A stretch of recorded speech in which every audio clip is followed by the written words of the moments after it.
The results of stewardship. We reached the end of this quarter, and in this lesson we're trying to find and see what are the results of stewardship and what is the probable outcome of a life lived as stewards of Christ. Let's find some answers. Good questions. Let me add some more. Why are we trying to be good stewards? To be more successful, to get a higher rank, to get a position in the community or the church? When we strive to live lives with all the things entrusted to us, with the help of God's instruction, in fact, we live life led by God. And people start seeing through us, and they see another world. Because it's different and it's pure, and it's not like this world. And people recognize the influence of an outside of this world power that is behind our choices and our actions. And probably this is the best testimony that we can give. If we make it about us, we are ruining it all. I like how the lesson and Paul are putting it. It's about Christ in you, the hope of glory. Only then we can experience the other results that the lesson points to, like contentment, trust, the influence that we are projecting, and the ultimate recognition by God. Well done. We serve an all-powerful God. There is no question about it. However, on this earth, there's always something that we end up being short of. A lot of people are short of money, short of friends, short of family love. Others feel short of material possessions like shelter and cars and clothes, short of experiences. People feel short of having the blessing of many kids. This could be a very strong feeling of dissatisfaction that can eat the soul inside out. The steward of God has learned to live in contentment regardless of the unfortunate circumstances in their life. Paul tells us and explains how he manages this contentment. In Philippians 4:13, he says, I can do all things through Christ because he gives me strength. How he does it, you might ask? He continues his thought in Romans 8:28, and he says, we know that in all things in our life, God works for the good of those who love him, who have been called according to his purpose. Contentment sounds a bit strange, but it's huge.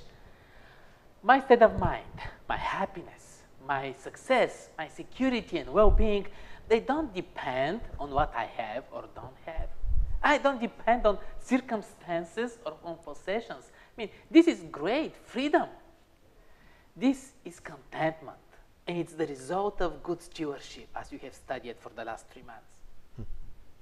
Trust is also a crucial component of being a steward.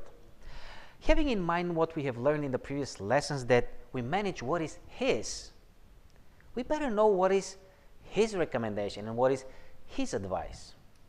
The lesson makes a good point when it says that it's much easier to trust when we are not in control of our life and situation and circumstances. However, it's much harder to trust when we are in control, when we have such a strong grip on things that we have a hard time letting go. Trust grows in us by practice only. Trust takes time and is built through experiences. It's a result of the stewardship adventure.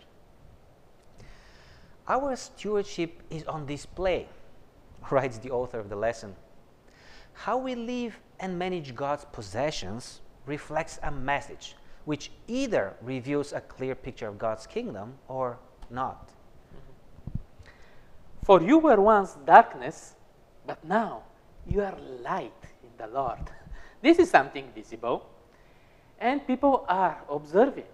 They do see how we manage things, how we value things, our priorities, how we work, how we deal with people when doing business, how we play and manage our relationships. A good steward of God has a very powerful influence for him.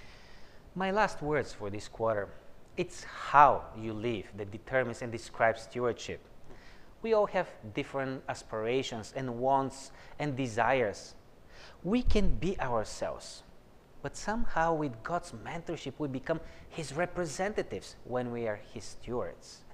And this is an amazingly good experience. We talked about the results of stewardship, and yes, it is about how we live. The ultimate result at the end will be either, well done, enter into the joy of your Lord, or, sorry, I don't know you. It is a relationship worth cultivating. Next week we start a new study, a new topic, preparation for the end time.